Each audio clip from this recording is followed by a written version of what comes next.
আসছি, জীবনে এরকম জঘন্য রাস্তা কোথাও দেখি নাই। তো একটা ভাড়া নিয়ে আসলাম।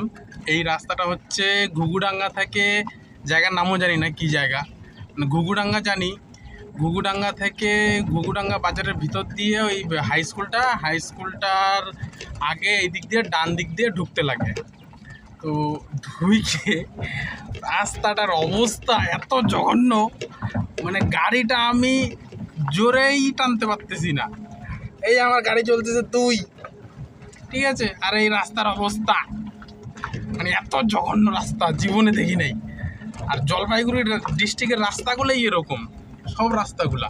এর আগেও প্রায় মানে মেন হাইওয়েগুলো মোটামুটি ঠিকঠাক থাকে, আর বাদ বাকি যে পকেট রাস্তাগুলা আমি জানি না ক্যামেরাতে কতটা দেখা যাচ্ছে।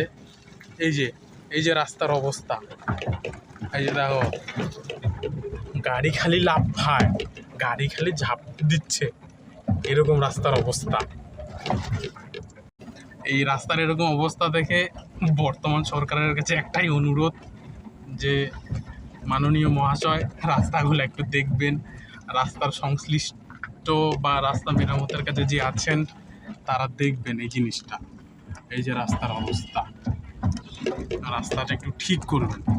মানুষের যাতায়াতের বহুত সমস্যা, জানি না এখানকার লোক কেমন করে যাতায়াত করে, মানে এরা হয়তো অভ্যস্ত, এদের জীবনে রয়ে গেছে, কিন্তু আমি আমার জীবনে এরকম রাস্তা আসি নাই, আর ভবিষ্যতে আসবেও না এই রাস্তা দিয়ে, সে যতই বাড়া থাকুক।